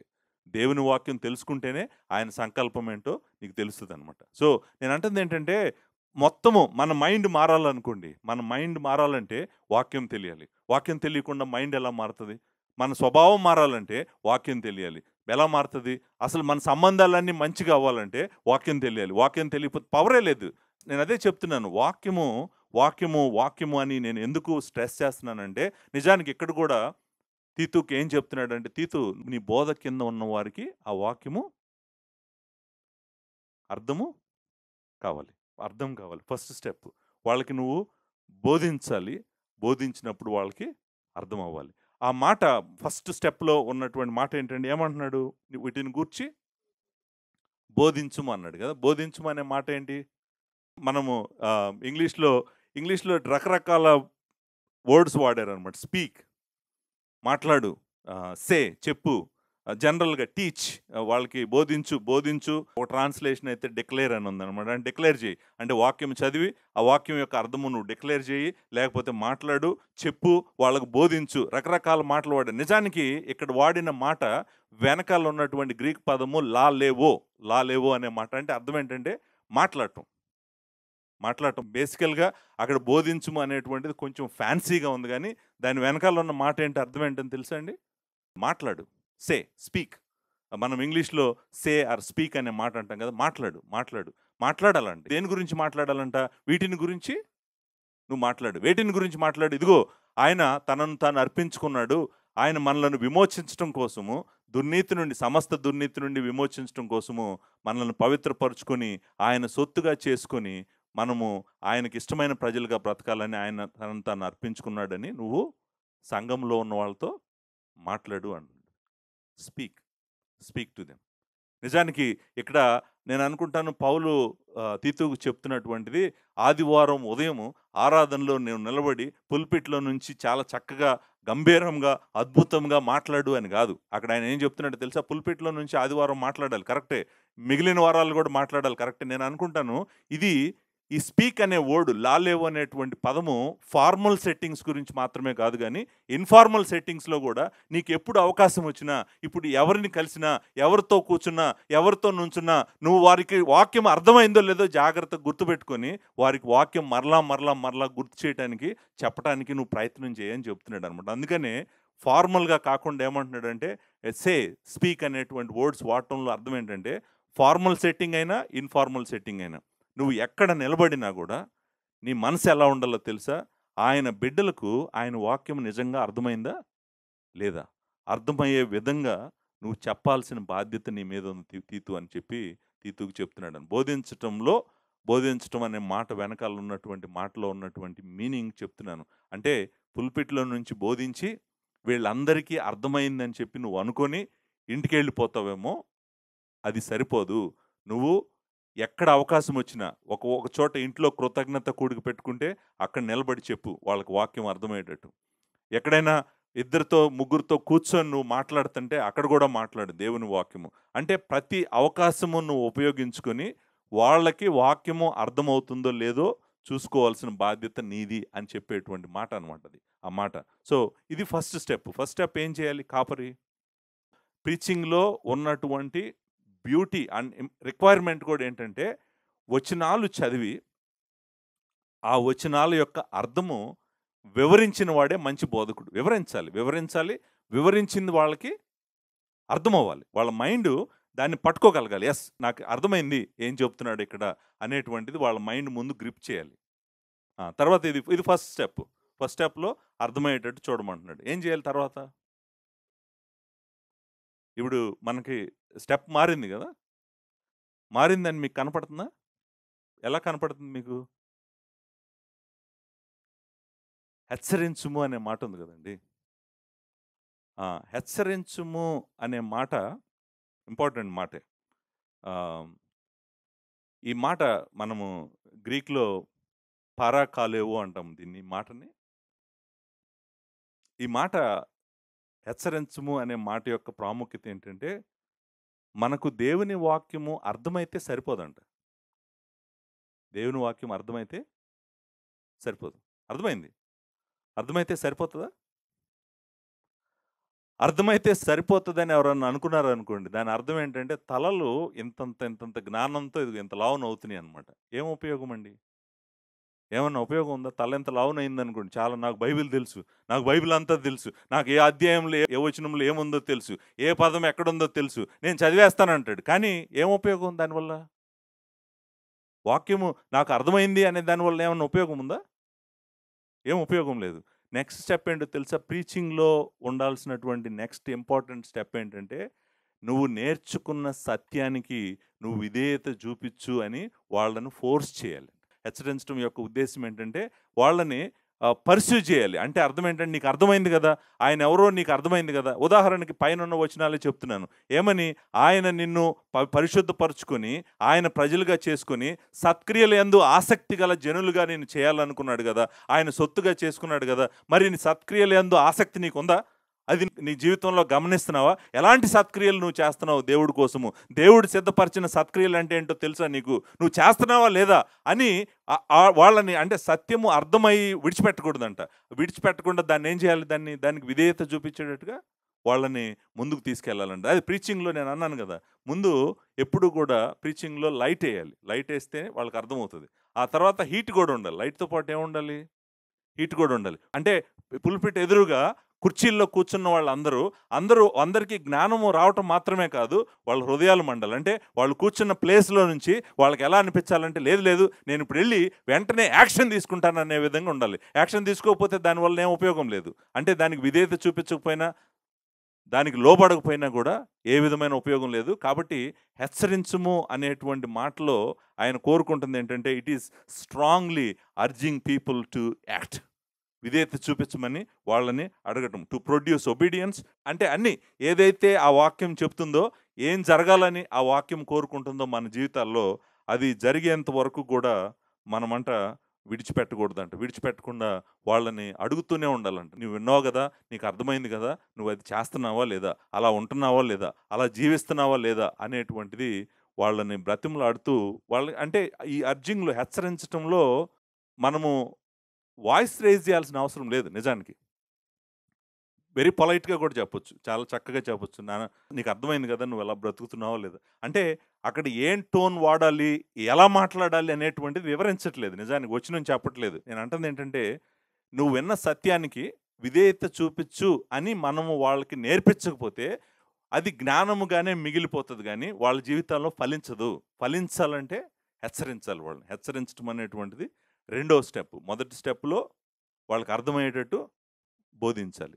రెండో స్టెప్‌లో అర్థమైన దానికి లోబడి, దానికి విధేయత చూపించే విధంగా వాళ్ళను ముందుకు తీసుకెళ్ళాలి. ఎందుకంటే, ఎప్పుడు గూడా అండి ఫ్రూటు ఒబీడియన్స్‌లోనే వస్తది. ఫలము విధేయతలోనే వస్తది. ఫలము జ్ఞానంలో రాదు. జ్ఞానం ఉప్పొంగజేస్తది. మనల్ని ప్రేమికులుగా చేయలేదు జ్ఞానం ఎప్పుడు గూడా. మనల్ని ఫలించేవారిగా చేయలేదు జ్ఞానము. మనకి జ్ఞానము అవసరము. కరెక్ట్. దేవుని వాక్యం అర్థం అవ్వటం అవసరము. అర్థమైన దగ్గర ఆగిపోయామంటే, మనము ఊరికే డిస్కషన్స్ పెడతాం గానీ, మన జీవితం వలన ఎవ్వరికీ ఉపయోగము లేదు. అందరికీ ఉపయోగపడే ఫలవంతమైన జీవితం ఉండాలంటే, వాళ్ళని మనము హెచ్చరించాలి. హెచ్చరించటము అనేటువంటిది ఇంపార్టెంట్ స్టెప్. ఇది రెండో స్టెప్. ఈ ఈ స్టెప్ నిజానికి చాలా సార్లు మనము మనము ఏమంటారు? ఈ వచనాల్లో అంటే ఫస్ట్ తిమోతి, సెకండ్ తిమోతిలో పారాకాలేవు అనే మాట చాలా సార్లు వాడాడు. అసలు ఆ లిస్ట్ చేస్తే నాకనిపించింది, ఓహ్! ఇన్ని సార్లు హెచ్చరించు, హెచ్చరించు అన్నాడు గదా! మొదటి తిమోతిలో అన్నాడు హెచ్చరించు అని. హెచ్చరించుము అనే మాట ఒక్కసారి లేదండి. మొదటి తిమోతి 5వ అధ్యాయం మొదటి వచనం చూడండి ఒకసారి. జస్ట్ ఎగ్జాంపుల్ చెప్తాను. వృద్ధుని గద్దింపక తండ్రిగా భావించి అతన్ని హెచ్చరించుము అన్నాడు గదా! స్త్రీలను హెచ్చరించుము అన్నాడు రెండో వచనంలో. అంటే ఇది ఒక చోట వాడలేదు ఈ word. First Timothy, second Timothy, తీతు నిండా ఉన్నటువంటి వర్డ్ అనమాట. ఈ వర్డ్ ఏంటంటే వాళ్ళని యాక్షన్ తీసుకునే విధంగా ముందుకు తీసుకెళ్ళటమే బేసికల్‌గా మనము చేయాల్సినటువంటి పని అనమాట. ఒకసారి ఎబ్రిల్‌కి రాసిన పత్రిక 3 అధ్యాయము 15వ వచనంలో ఇలా అన్నాడు దాన్ని ఈ మాటని. 13వ వచనం నుంచి 14, 15 మధ్యలో ఉంది. ఏమనుందంటే మూడో అధ్యాయం హెబ్రీయులకు రాసిన పత్రిక 3వ అధ్యాయం. ప్రతి దినము ఒకనికొకడు బుద్ధి చెప్పుకొనుడి అని ఉంది కదండీ. అదే అన్నమాట. ఆ మాట బుద్ధి చెప్పుకోవటం ఉంది కదా! అంటే మనం ఇలా ఉండాలి, ఇలా ఉండకూడదని మాట్లాడుకుంటాం కదా! అదే వర్డ్ అనమాట. సో, అంటే అర్థం ఏంటంటే మనము నిర్ణయాలు జాగ్రత్తగా దేవుని వాక్యానుసారంగా తీసుకునే విధంగా ఒకరినొకరు ప్రోత్సహిస్తూ, ఒకరినొకరు హెచ్చరించుకుంటూ, ఒకరికొకరు బుద్ధి చెప్పుకుంటూ ఉంటామని చూసారా? అదిగో ఆ మాట అక్కడ వాడాడనమాట. సో, మొదటి స్టెప్పు అయిపోయింది. రెండో స్టెప్ కూడా అయిపోయింది. ప్రీచింగ్‌లో మొదటి స్టెప్ ఉండాలి. రెండో స్టెప్ కూడా ఉండాలి. ప్రేమ గురించి మాట్లాడుతున్నప్పుడు ప్రేమ అంటే ఏంటంటే అని చెప్తానని ప్రేమ మీద ఒక గంట సేపు మాట్లాడి ఎళ్ళిపోయాననుకోండి. ఇక్కడ చర్చిలో ఉన్నోళ్ళలో ప్రేమ లేదనుకోండి. దాని వలన ఉపయోగం లేదు. సో, ఏం చేయాలి? ప్రీచర్ ఏం చేయాలి? ప్రీచర్ ఏం చేయాలంటే, ఇదిగోండి ప్రేమ గురించి మనం వింటున్నాము. మనకే ప్రేమ లేకపోతే, మన జీవితాల్లోనే ప్రేమ లేకపోతే దాని వలన ఉపయోగం ఏంటి? అది హెచ్చరించడం అంటే. నీ జీవితంలో ఎవరితోనైనా నీకు సమాధానం లేదా, నువ్వెళ్ళి సమాధానం వెంటాడు అని అంటావు. అది హెచ్చరించడం అండి. హెచ్చరించాలి. హెచ్చరించమనే చెప్తున్నాడు దేవుని బోధకుడికి. హెచ్చరిస్తే తట్టుకోలేరు. అది నిజమే. హెచ్చరించమనే చెప్తున్నాడు. ప్రీచర్ అలానే ఉండాలి. వివరించి అర్థమైంది గదా! అని మీరు ఎళ్ళిపోతే సరిపోదనమాట. నంబర్ 2 అండ్ నంబర్ 3 మూడో స్టెప్. మూడో స్టెప్ ఏంటండి? మూడో స్టెప్ ఏంటంటే ఆ! ఖండించుము అని ఉంది గదండీ! నిజానికి దుర్బోధ అనే మాట లేదు. గ్రీక్ టెక్స్ట్‌లో లేదు. తీసేయండి అది. తెలుగు బైబిల్‌లో ఉండకూడదు. ఇంగ్లీష్ బైబిల్‌లో గూడా లేదు. దుర్బోధ అనే మాట లేదసలు. సో, మీరు ఏమనుంది ఇంగ్లీష్ టెక్స్ట్ చదువుతారా ఎవరైనా? Rebuke what? రిబ్యూక్ టెక్స్ట్‌లో ఏం లేదు. నేను నేను నా దగ్గర 5 ట్రాన్స్‌లేషన్స్ ఉన్నాయి. ఇంగ్లీష్ ట్రాన్స్‌లేషన్స్ ఇక్కడ. గ్రీక్ టెక్స్ట్ గూడా జూసాను. దుర్బోధ అనే మాట లేదసలు. ఆ మాట తీసేయండి మీరక్కడి నుంచి. సో, ఆయన మాట్లాడుతుంది దుర్బోధన ఖండించమని గాదు. నీ నీ ప్రీచింగ్‌లో మూడో స్టెప్ ఏంటో చెప్తున్నాడనమాట. నీ ప్రీచింగ్‌లో మూడో స్టెప్ ఏంటి నీ ప్రీచింగ్‌లో? ఖండించుము అనేటువంటి మాట. ఇది మనము ఇంగ్లీష్‌లో రెబ్యూక్ అంటాము. లేకపోతే రిప్రూవ్ అంటాము. ఈ మాటలు వాడతాం ఇంగ్లీష్‌లో. ఇది ఇది తెలుగు బైబిల్‌లో 2 మాటలు వాడాడు. ఇక్కడ ఖండించు అనే మాట వాడాడు. కొన్నిసార్లు ఇదే పదాన్ని గద్దించు అని గూడా అనువాదం చేశాడు. చాలా చోట్ల నేను గద్దించు అనే మాట ఫస్ట్ తిమోతి 5:20లో వాడాడు. గద్దించు అని. ఆ ఎనకాల ఉన్న మాట సేమ్ మాట అనమాట. ఇక్కడ వాడినటువంటి పదం రెబ్యూక్, రిప్రూవ్ అనేటువంటి మాట ఉంది గదండీ! ఆ మాట అర్థం ఏంటంటే గద్దించటము లేకపోతే ఖండించటము, గద్దించటం అనేటువంటి మాటలనమాట. సో, మనము దీని ఎగ్జాంపుల్స్ మేబీ 1, 2 నేను చదువుతాను. చదివితే మనకు అర్థమవుతదనమాట. లూకా సువార్త 3 అధ్యాయము 19 వచనం 1, 2 ఇన్స్టెన్సెస్ చదివితే మనకి అర్థమవుతదని నేను చదువుతున్నాను. మూడో అధ్యాయమే గదా! మూడో అధ్యాయము 19 వచనం. 18, 19 వచనం. ఇక్కడ మీకు తెలుసు గదా! బాప్తిస్మిచ్చి యోహాను గద్దిస్తాడు. ఎవరిని గద్దిస్తాడు? మీకు గుర్తుందా? హేరోదును కదా! మూడో అధ్యాయం 18 వచనం. ఇదియో గాక అతడింకను చాలా సంగతులు చెప్పి ప్రజలను హెచ్చరించుచు వారికి సువార్త ప్రకటించెను. సో, చూసారా నేను మరలా చెప్పాను. A good preacher always వార్న్స్. So, హెచ్చరిక ఉంటది. అంతే కదా! 18 వచనం. అయితే చతుర్థాధిపతి అయిన హేరోదు చేసిన సకల దుష్కార్యముల నిమిత్తమును, అతని సోదరుని భార్య అయిన హెరోదియ నిమిత్తమును యోహాను అతనిని గద్దించెను. ఆ వెనకాల వాడిన గ్రీక్ పదం ఉంది కదండీ! గద్దించెను అని.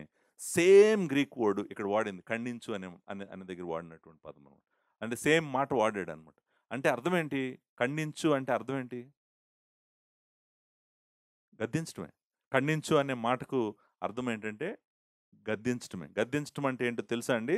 ఎప్పుడైతే నువ్వు వాక్యము చెప్పేటప్పుడు, వాక్యము అర్థమయ్యేటట్టు చెప్పటం కాదు. ఆ వాక్యానికి విధేయత చూపించమని చెప్పటం కాదు. అంతేకాదు ఎవరైనా గూడా నీ వాక్యము కింద ఉన్నవాళ్ళు, వాళ్ళు తప్పు మార్గములో వెళ్తంటే, నువ్వు తప్పు మార్గంలో వెళ్తున్నావు అని చెప్పాలి. నువ్వు వెళ్తున్న మార్గము, నువ్వు తీసుకుంటున్న నిర్ణయాలు, నీ జీవితము తప్పు దారిలో ఎళ్తుంది. తప్పు మార్గంలో ఎళ్తుందని చెప్పాలి. ప్రీచర్ చెప్పాల్సిన బాధ్యత ఆ ప్రీచర్‌దేనంట. వాక్యోపదేశకుడికే ఆ బాధ్యత అప్పగించాడు. నేను మరలా చెప్తున్నాను. వాక్యం అర్థమయ్యేటట్టు చెప్పాలి. అర్థమైన వాక్యానికి విధేయత చూపించేటట్టు చెప్పాలి. ఒకవేళ తప్పు చేస్తుంటే తప్పు చేస్తున్నావని గూడా చెప్పాలి. నీ నిర్ణయాలు తప్పుగా ఉన్నాయి. నీ మార్గం తప్పుగా ఉంది అని చెప్పాలి. ఇక్కడ హేరోదుకి ఎలాగైతే బాప్తిస్మిచ్చి యోహాను చెప్పాడో, కాపరి స్థానిక సంఘంలో ఉన్నటువంటి సభ్యులకు చెప్పాలి. అంటే చూడండి ప్రతి ఒక్కరి మీద కాపరి మనసు పెట్టాలి. వీళ్ళకి అర్థమవుతుందో లేదో చూసుకోవాలి. వీళ్ళు నిర్ణయాలకు లోబడుతున్నారో లేదో చూసుకోవాలి. ఒకవేళ తప్పు మార్గంలో తప్పు నిర్ణయాలు తీసుకుంటూ తప్పు వైపు వెళ్తున్నప్పుడు వాళ్ళని హెచ్చరించాలి, ఖండించాలి, గద్దించాలి. ఆ మాటలు చాలా సార్లు చూస్తాము. నీ సహోదరుని గద్దింపుము అంటాడు. మత్తయి సువార్త 18వ అధ్యాయం 18వ వచనంలో ఒకవేళ నీ సహోదరుడు తప్పు చేస్తుంటే ఏమని చేయమంటాడు?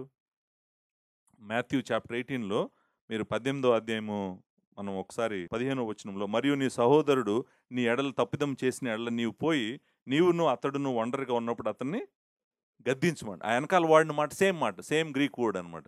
ఇక్కడ ఖండించుము అనేటువంటి మాట వెనకాల వాడిన మాట అక్కడ కూడా వాడాడనమాట. అంటే గద్దించు. ఇప్పుడు ఇది ఖండించుము అనేటువంటి మాట యొక్క మెయిన్ ఫోర్స్ ఏంటంటే, ఎవరైనా తప్పు చేస్తుంటే నువ్వు చూస్తా మెదలకుండా ఉండకూడదు. వాళ్ళు తప్పు నిర్ణయాలు తీసుకొని, తప్పుడు మార్గాల్లో వెళ్తూ, అలా చేస్తుంటే కాపరి నెమ్మదిగా ఉండకూడదంట. కాపరి వాళ్ళని ఖండించాలి. ఇది మరలా పుల్పిట్‌లో నుంచి ఖండించాలా? లేకపోతే ఒకరిని కూర్చొని ఖండించాలా? ఆ డీటెయిల్స్ ఏమి లేవిక్కడ. మనందరికీ తెలుసు ప్రాసెస్ ఏంటని. ఒక సహోదరుడు పాపం చేసినప్పుడు ఒంటరిగానే గద్దించాలతన్ని. వినలేదనుకోండి, ఇద్దరిని తీసుకొనెళ్ళి ఇంకొక వ్యక్తిని తీసుకొనెళ్ళి గద్దించాలి. వినలేదనుకోండి, అప్పుడు లెవెల్ పైకెళ్తది. సో, పాస్టర్ గారు గూడా గద్దించేటప్పుడు అంటే ఇప్పుడు 2 రకాల గద్దింపులున్నాయి. ఒకటేంటంటే, దేవుని వాక్యం గద్దించమన్న విధంగా గద్దించాలి పుల్పిట్‌లో నుంచి. అది అంటే దేవుని వాక్యం అడుగుతుందనుకోండి అక్కడ, అడుగుతున్న చోట చెప్పాలి. చెప్పకుండా గద్దించకుండా కిందకి దిగటానికి కుదరదు పాస్టర్ గారికి. ఆయన గద్దించమన్న చోట గద్దించాలి, హెచ్చరించమన్న చోట హెచ్చరించాలి, బోధించమన్న చోట బోధించాలి. ఆయన వాక్యము ఎలా ఎళ్తుందో ఆ వాక్యం యొక్క ఫ్లోలో ఆయన ఎళ్ళిపోవాలి. బట్ కానీ ప్రతి ఒక్కరు మీద దృష్టి పెట్టి కాపరులు వాళ్ళ జీవితాలు ఎలా ఉన్నాయో జాగ్రత్తగా చూడాల్సిన బాధ్యత కూడా కాపరిదే. ఇది కూడా మీరు గుర్తుపెట్టుకోండి. ఇప్పుడు చూడండి ఇక్కడ ఏమన్నాడంటే ఇంకొక మాట అన్నాడు. ఏమన్నాడంటే సంపూర్ణ అధికారము, సంపూర్ణ అధికారము. నిజంగా నేను అనుకుంటాను మనుషులకు ఇష్టం లేనటువంటి మాట ఏదైనా ఉందంటే అది అధికారం. వాళ్ళ జీవితాల మీద ఎవరికైనా అధికారం ఉంది అంటే మాత్రం మనిషికి ఇష్టం ఉండదు. ఆ! ఇష్టముండదు. ఎందుకంటే మనిషి ఏమనుకుంటాడంటే, నా గురించి నేనే నిర్ణయం తీసుకోవాలి. నా మీద నాకే అధికారం ఉంది. నా మీద ఇంకెవ్వరికీ అధికారము లేదు. సో, ఇక్కడ నేను ఎండ్‌కొచ్చేసాము. నేను 2, 3 మాటలు ఇంపార్టెంట్ మాటలు చెప్పాలి. నిజానికి నాకు మీ అందరి మీద ఎవ్వరి మీద గూడా అధికారం లేదు. I have no authority. నాకు మీ మీద ఎవరి మీద కూడా ఏ ఒక్క వ్యక్తి మీద గూడా నాకు ఏ అధికారం లేదు. మీ అందరి మీద దేవుడికి అధికారం ఉంది. మీ అందరి మీద దేవునికి అధికారము ఉంది. దేవుని అధికారము, దేవుని వాక్యము కలిగుంది. ఇది దేవుని మాటలు గదా! దేవునికి అధికారం ఉంది. ఆ అధికారము ఆయన తన వాక్యంలో ఉంచాడు. దేవుని వాక్యానికి అధికారం ఉంది. సో, దేవుని వాక్యము వివరిస్తున్న ప్రతిసారి గూడా కాపరి అధికారంతోనే వివరించాలి. అధికారంతోనే మాట్లాడాలి. కాపరి తన సొంత అధికారం వాడకూడదు. తన సొంత అధికారం ఏమి లేదు. నేను మరలా చెప్తున్నాను. నాకు మీ వ్యక్తిగతంగా మీ మీద ఏ అధికారము లేదు. ఇక్కడ నేను నిలబడి మాట్లాడుతున్న ప్రతిసారి గూడా, నేను అధికార స్థానంలో నిలబడి దేవుని వాక్యాన్ని వివరిస్తున్నాను కాబట్టి, దేవుని వాక్యానికి మీ మీద ఏ అధికారం ఉందో ఆ అధికారం ఉంటది. ఆ అధికారంతోనే నేను బోధించాలి. అధికారంతో చెప్పాల. బోధించేటప్పుడు, ఖండించేటప్పుడు, హెచ్చరించేటప్పుడు అన్ని చోట్ల ఎక్కడ దేవుడి వాక్యం అధికారం వాడమంటుందో, ఆ అధికారాన్ని కాపరి వాడాలి. వాడాలనే చెప్తుంది. వాడమనే చెప్తుంది. కాకపోతే ఆ అధికారం ఇన్‌హెరెంట్‌గా నాలో లేదు. ఆ అధికారము దేవుని వాక్యానికి ఇచ్చినటువంటి అధికారము. సో, కాబట్టి వాక్యము బోధిస్తున్నప్పుడు అధికారంతో ఎందుకు బోధిస్తున్నారు పాస్టర్ గారు? కోపముగా ఎందుకు బోధిస్తున్నారు పాస్టర్ గారు? లేకపోతే వాయిస్ ఎందుకు రైజ్ చేసి బోధిస్తున్నారు పాస్టర్ గారు? ఇలా వాయిస్ రైజ్ చేస్తే నేను చర్చికి రాను. ఇలా గట్టిగా వాక్యం చెప్తే నేను చర్చికి రాను. కావాలంటే నేను ఎన్ని రోజులైనా ఇంట్లోనే ఉంటానన్నారనుకోండి. నీకసలు అధికారం అంటే ఏంటో తెలీదు. నాకేం అధికారం ఉంది మీ మీద? నాకేం అధికారం లేదు. నేను మరలా చెప్తున్నాను. నేను దేవుని వాక్యం చెప్పేటప్పుడు, దేవుడు చెప్పమన్న విధంగా చెప్పాల్సిన బాధ్యత నాది. దేవుని వాక్యానికి సంపూర్ణ అధికారం ఉంది కాబట్టి, నేను గూడా సంపూర్ణ అధికారంతోనే బోధిస్తాను. బోధించమనే చెప్తున్నాడు. సంపూర్ణ అధికారంతో నేను బోధించాలనే చెప్తున్నాడు. నిజానికి ఇది చాలా స్ట్రాంగ్ వర్డ్. అంటే కమాండర్ మాట్లాడినట్టు మాట్లాడాలంట. కమాండ్ దీని ఎనకాల ఉన్న వర్డ్ ఎపిటాగో అనేటువంటి వర్డ్. ఆ వర్డ్ మీనింగ్ ఏంటంటే కమాండ్, ఆజ్ఞ. ఆజ్ఞ ఇచ్చినట్టుగా మాట్లాడాలంట కాపరి. అంతేగాని బ్రతిమలాడినట్టుగాను, సజెషన్ చేస్తున్నట్టుగాను అలా ఉండకూడదంట ప్రీచింగ్. ప్రీచింగు నేను అందుకే చెప్తున్నాను మీకు మోషే ప్రీచింగ్ వినండి ఒకసారి. ఏలియా ప్రీచింగ్ వినండి. ఇర్మియా ప్రీచింగ్ వినండి. అపోస్తలుడైన పౌలు ప్రీచింగ్ వినండి. మీరు లార్డ్ జీసస్ క్రైస్ట్ యొక్క ప్రీచింగ్ మీరు వినండి. మీరు వింటే మీకు అర్థమవుతది. ప్రీచింగు ఎలా చేయాలో, ఎలా చేయమని దేవుడు కోరుకుంటున్నాడో ప్రీచర్ దగ్గర నుంచి మీకు అర్థమవుతది. ఒక 2, 3 వచనాలు చదువుతాను నేను. మనకప్పుడు అర్థమవుతది. మత్తయి సువార్త 7వ అధ్యాయము 29వ వచనం. 28, 29 వచనాలు చదువుతాను. యేసు ఈ మాటలు చెప్పి ముగించినప్పుడు జనసమూహములు ఆయన బోధకు ఆశ్చర్యపడుచుండ్రి. మరి ఆయన బోధిస్తే ఆశ్చర్యమే కలుగుతది. అంతే రెస్పాన్స్. ఏలయనగా ఆయన వారి శాస్త్రుల వలె కాక అధికారము గలవాని వలె వారికి బోధించెను. అది అథారిటీ అంటే. అర్థం ఏంటంటే ప్రీచరు ఎప్పుడు కూడా దేవుని అధికారంతో నిలబడి మాట్లాడాలి. సంపూర్ణ అధికారం అంటున్నాడు. విత్ ఆల్ అథారిటీ అంటున్నాడు. అంతేగాని ఆహ్, నువ్వు నువ్వు నీకు అధికారం లేదని అనట్లేదు. దేవుడు ఏమంటున్నాడు? దేవుని వాక్యం ఏమంటుంది? దేవుని వాక్యం నీకు అధికారం ఇచ్చింది కాబట్టి, ఆ అధికారంతో నువ్వు మాట్లాడాలి. మార్కు సువార్త మొదటి అధ్యాయం 22వ వచనంలో కూడా అదే అంటాడు. ఆయన శాస్త్రుల వలె గాక అధికారం గలవాని వలె ఆయన బోధించెను అనే మాట ఉంది. లార్డ్ జీసస్ క్రైస్ట్ ఎప్పుడు ఆయన నోరు విప్పినా అధికారంతోనే బోధించాడు. సలహాలు ఇచ్చిన వ్యక్తిలాగా బోధించలేదు. ఇర్మియా ఎప్పుడు నోరు విప్పినా కూడా అధికారం గలవాడిలాగా బోధించాడు. సో, ఎప్పుడు ప్రీచర్ యొక్క పోస్చరు ఎప్పుడు ఎలా ఉండాలంటే, దేవుడు మాట్లాడుతున్నట్టే ఉండాలి. దేవుని వాక్యము దేవుడు చెప్పాలనుకున్న విధంగా చెప్తున్నట్టే చెప్పాలి. చెప్పాల్సిన బాధ్యత బోధకుడిదనమాట. సో, సంపూర్ణ అధికారంతో బోధించు అన్నాడు. ఆఖరికి లాస్ట్‌లో ఒక మాట అన్నాడు కదా! నిన్నెవరిని తృణీకరింపనీయకము. అంటే అర్థం ఏంటంటే ఆహ్, ఎవరైనా గూడా నిన్ను నిరాకరిస్తున్నా, తృణీకరిస్తున్నా నువ్వు దాన్ని అంగీకరించొద్దు. తృణీకరించడము, నిరాకరించడం అనేటువంటి మాట నీ గురించి తక్కువగా ఆలోచిస్తున్నారనుకోండి. పాస్టర్ గారి గురించి, బోధకుడి గురించి. ఆయన కోపంగా చెప్తాడు, "నేను రాను." తర్వాత ఆయన చెప్పాలనుకుంది ఆయన చెప్తాడు, "నాకు తెలుసు ఏది కరెక్టో." ఇగో ఇలాంటి మాటలకు అర్థం ఏంటంటే, పాస్టర్ గారిని తృణీకరిస్తున్నావు. ఆ మాట నిజానికి దాని వెనకాల వాడినటువంటి మాట, ఎవరైనా కూడా నీ గురించి వాళ్ళ మనసులో తక్కువగా గనక ఆలోచిస్తుంటే, అలాంటి వాళ్ళని అలా ఆలోచించడానికి నువ్వు అవకాశం ఇవ్వొద్దని చెప్తాడు. నీ బోధ గురించి ఎవరైనా గూడా నిన్ను తృణీకరిస్తుంటే అసలు అది నిజం చెప్తున్నానండి మీకు. పాస్టర్ గారికి దేవుడు సంపూర్ణ అధికారం ఇచ్చాడు. పాస్టర్ గారికి దేవుడు సంపూర్ణ అధికారము ఇచ్చాడు. పాస్టర్ గారు దాన్ని మిస్‌యూజ్ చేసుకోకూడదు. ఆయన మాటల్ని దేవుడి మాటలుగా చెప్పకూడదు. పాస్టర్ గారికి ఆ రైట్ లేదు. దేవుడి మాటల్ని దేవుడి మాటలుగానే చెప్పాలి. సంపూర్ణ అధికారంతో చెప్పాలి. ఎవరైనా గూడా దేవుని వాక్యం చెప్తున్న బోధకుడిని గనక ఛాలెంజ్ చేస్తున్నారనుకోండి. ఆయన వాక్యం బోధించటం గాని, బోధించే విధానాన్ని గాని, తప్పు పట్టినట్టు మాట్లాడటం గాని, లేకపోతే నేను రాను, నేను వినను అనేటువంటి మాటలు ఇవన్నీ గూడా అర్థం ఏంటంటే, ఆయనను తృణీకరిస్తున్నారు. ఆయన ఏమంటున్నాడంటే, ఎవరిని నిన్ను నువ్వు తృణీకరించనివ్వద్దు. వాళ్ళు వాళ్ళకి చెప్పు, దేవుడి అధికారంతో ఉన్న వాక్యం ఇది. దేవుని అధికారంతో నేను మాట్లాడతాను. కాబట్టి మీరు లోబడాలి అని చెప్పేటువంటి మాట వారికి జ్ఞాపకం చేయాలి. సో, నిజానికి ఇంతకుముందు తిమోతికి కూడా అన్నాడు. ఎవరు నిన్ను తృణీకరించనీయకుండా నువ్వు చూసుకో అనేటువంటి మాట. 4 అధ్యాయం మొదటి తిమోతిలో అంటాడు, ఈ సంగతులను ఆజ్ఞాపించి 4 అధ్యాయం 11 వచనం. నీ యవ్వనమును బట్టి ఎవడును నిన్ను తృణీకరింపనీకు గాని మాటలోను, ప్రవర్తనలోను, ప్రేమలోను, విశ్వాసంలోను, పవిత్రతలోను విశ్వాసులకు మాదిరిగా ఉండమన్నాడు. నిజానికి మన జీవితము కూడా తృణీకరించకుండా ఉండాలి. కాపరి యొక్క జీవితము మంచిగా ఉండాలి. కాపరి యొక్క బోధ కూడా మంచిగా ఉండాలి. లేకపోతే తృణీకరించడానికి అవకాశం ఉంది. కాబట్టి జాగ్రత్తగా ఉండు. మనం జాగ్రత్తగా ఉండాలి. ఆ అధికారాన్ని నువ్వు చక్కగా దేవుడు వాడమన్న విధంగా నువ్వు వాడాలి అని చెప్పి తీతుకి చెప్తా ఉన్నాడు. సో, నేను సమ్మరైజ్ చేసి ఒక్క మాటలో ముగిచ్చేస్తాను. అదేంటంటే, కాపరి ఒక మంచి ప్రీచర్‌గా ఉండాలంటే, ఆయన దేవుని వాక్యమే చెప్పాలి. కాపరి ఒక మంచి ప్రీచర్‌గా ఉండాలంటే, మనుషులకు అర్థమయ్యే విధంగా చెప్పాలి. మనుషులు దానికి విధేయత చూపించే విధంగా చెప్పాలి. మనుషులు తప్పు చేస్తున్నప్పుడు గద్దించే విధంగా చెప్పాలి. ఇదంతా గూడా పూర్ణ అధికారంతో, సంపూర్ణ అధికారంతో చెప్పాలి. ఎవరు గూడా కాపరిని తృణీకరించటం గాని, నిర్లక్ష్యం చేయటం గాని చేయనివ్వకూడదు. దేవుని విస్తారమైన కృప మీ అందరికీ తోడుగా ఉండుగాక. Thank you very much.